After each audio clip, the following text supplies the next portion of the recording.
Party high command के एक आदेश से हरियाणा के बीजेपी सांसदों में हड़कंप मच गया है। बीजेपी हाईकमान ने हरियाणा के सांसदों को साफ तौर पर कह दिया कि कोई भी सांसद विधानसभा की पैरवी नहीं करेगा, विधानसभा की दावेदारी नहीं करेगा और वो सिर्फ अपने संसदीय क्षेत्र में एक्टिव होकर जनता के बीच में जाने का काम करेगा। हरियाणा के आधा दर्जन बीजेपी के सांसद 2024 के चुनाव में लोकसभा की बजाय विधानसभा का चुनाव लड़ने की तैयारी कर रहे थे।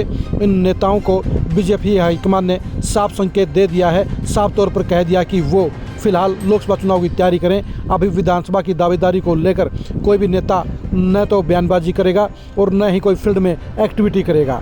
हरियाणा के बीजेपी के सांसदों में धर्मवीर सिंह, रमेश कौशिक, नायब सैनी, संजय भाटिया सभी 2024 के चुनाव में लोकसभा की बजाय विधानसभा का चुनाव लड़ने की तैयारी कर रहे थे और उसी हिसाब से उन्होंने वर्करों की मीटिंग बुलाकर ये कह दिया था कि वो 2024 में विधानसभा चुनाव की तैयारी करें। लेकिन बीजेपी हाईकमान ने बीजेपी के सभी सांसदों को साफ तौर पर निर्देश दे दिया है कि कोई भी सांसद 2024 के विधानसभा चुनाव की बात अभी ना करे। अभी सिर्फ लोकसभा चुनाव को लेकर ही फोकस किया जाए, उसके हिसाब से वर्किंग किए जाए और अपने लोकसभा क्षेत्रों में जाकर जनता के साथ में सीधा संपर्क कायम किया जाए। बीजेपी के सांसदों को लगता है कि 2024 में उनके लिए जीत की संभावनाएं कम हैं, इसलिए आधे से ज़्यादा सांसद 2024 के चुनाव में या तो खुद विधानसभा का चुनाव लड़ना चाहते हैं या अपने बेटे या बेटियों को चुनाव लड़ाना चाहते हैं। बीजेपी के 2 सांसद ऐसे हैं जो अपने बच्चों को एडजस्ट करना चाहते हैं।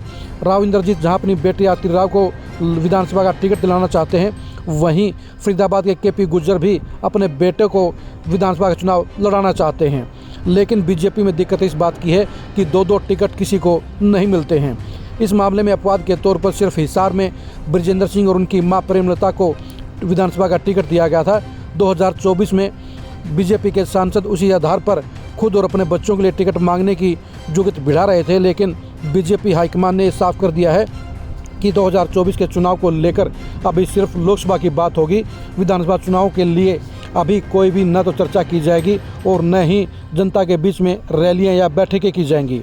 सभी 10 के 10 लोकसभा सांसदों को साफ तौर पर कह दिया गया है कि वो 2024 के लोकसभा चुनाव की तैयारी करें, अपने क्षेत्रों में कार्यकर्ताओं की मीटिंग लें, जनता के बीच में कार्यक्रम करें और मोदी सरकार की उपलब्धियों को जनता तक पहुंचाने का काम करें। हरियाणा के बीजेपी सांसदों के लिए हाईकमान का ये आदेश करंट मारने वाला है, क्योंकि अभी काफ़ी सांसद इस जुगत में थे कि वो 2024 में लोकसभा चुनाव नहीं लड़ेंगे और वो विधानसभा पर फोकस करेंगे। इसलिए इन सांसदों ने अपने संसदीय क्षेत्रों में एक्टिविटी कम कर दी थी और मोदी सरकार के बारे में बोलना भी बेहद कम कर दिया था।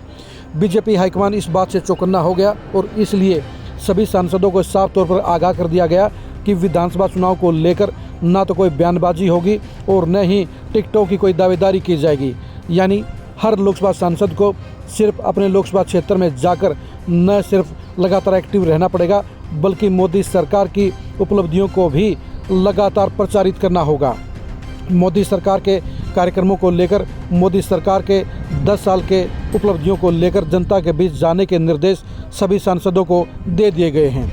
लेकिन हरियाणा के बीजेपी सांसद पन्ना प्रमुखों के अलावा अभी तक लंबे चौड़े पब्लिक के बीच में एक्टिव नहीं रहे हैं। इस बात की रिपोर्ट पार्टी हाईकमान के पास पहुंचा दी गई और इसलिए अब सभी सांसदों को कड़क अंदाज में ये मैसेज कर दिया गया है कि विधानसभा की बजाय सारे विधानसभा और लोकसभा की साथ तैयारी के बजाय लोकसभा चुनाव के लिए ही पार्टी के सांसद एक्टिव रहेंगे। लोकसभा चुनाव के लिए अपने अपने हलकों में बैठकें करेंगे, कार्यक्रम करेंगे, जनसंपर्क अभियान छेड़ेंगे और मोदी सरकार की पॉजिटिव बातें हर नागरिक तक पहुँचाने का काम करेंगे।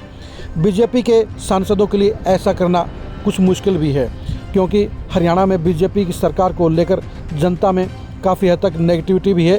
इस नेगेटिविटी का सामना करने के लिए हरियाणा बीजेपी के कुछ सांसद तैयार नहीं हैं। ऐसे में बीजेपी हाईकमान का आदेश इन सांसदों के लिए सिरदर्दी बन गया है, क्योंकि अगर वो फील्ड में जाएंगे तो उनके लिए सरकार की उपलब्धियां गिनाना आसान नहीं होगा, क्योंकि ऐसे सांसदों को फील्ड में जनता का ज़्यादा रिस्पॉन्स नहीं मिल रहा है। इसलिए ये सांसद अपने एक विधानसभा क्षेत्र को छांटकर उसी के हिसाब से अपनी पॉलिटिकल एक्टिविटी को आगे बढ़ाने का काम शुरू कर चुके थे। अब बीजेपी हाईकमान के बाद हरियाणा के सभी सांसदों को फील्ड में जाकर अपने अपने एरिया संभालने पड़ेंगे, वहाँ पर जनसंपर्क करना पड़ेगा और मोदी सरकार की उपलब्धियों का गुणगान भी करना पड़ेगा। खास बात यह भी है कि अभी विधानसभा का चैप्टर बंद करने के चलते इन सांसदों के लिए ये दोहरा खतरा पैदा हो गया है कि इनकी टिकट भी कट सकती है और 2024 के विधानसभा चुनाव में उनको टिकट से वंचित भी किया जा सकता है। ऐसे में उनके लिए बीजेपी हाईकमान के आदेश दो धारी तलवार के तौर पर साबित होते हुए दिख रहे हैं। बीजेपी के सांसदों को लग रहा है कि अगर लोकसभा चुनाव में उनकी टिकटें काट दी गई तो फिर विधानसभा चुनाव में भी टिकट हासिल करना उनके लिए आसान नहीं होगा। इन्हीं आदेशों के चलते बीजेपी के अधिकांश सांसदों में असुरक्षा की भावना फैल गई है और उन्हें खतरा लग रहा है कि अगर उनकी परफॉर्मेंस की कसौटी पार्टी हाईकमान के अकॉर्डिंग नहीं हुई तो उनकी टिकट ऐन मौके पर काटी जा सकती है और इसके चलते विधानसभा चुनाव लड़ने का ख्वाब भी चकनाचूर हो सकता है। अब देखने की बात यह है कि बीजेपी हाईकमान के इन आदेशों को पूरा करने के लिए हरियाणा के कौन कौन से बीजेपी के सांसद एक्टिव होते हैं और कौन से सांसद बीजेपी हाईकमान के फरमान का उल्लंघन करने का दुस्साहस करते हैं। बीजेपी के सांसदों के लिए 2024 का लोकसभा चुनाव आसान नज़र नहीं आता, इसीलिए बीजेपी के आधे से ज़्यादा सांसद लोकसभा चुनाव से भागना चाहते हैं। लेकिन पार्टी हाईकमान का आदेश तो मानना ही पड़ेगा और पार्टी के सभी सांसदों को फील्ड में एक्टिव भी होना पड़ेगा। बीजेपी सांसदों की इन एक्टिविटी को गहराई से जानने के लिए आप लगातार खरी खरी न्यूज़ से जुड़े रहिए। आप हमारे फेसबुक पेज को लाइक कीजिए और यूट्यूब चैनल को सब्सक्राइब कीजिए। नमस्कार।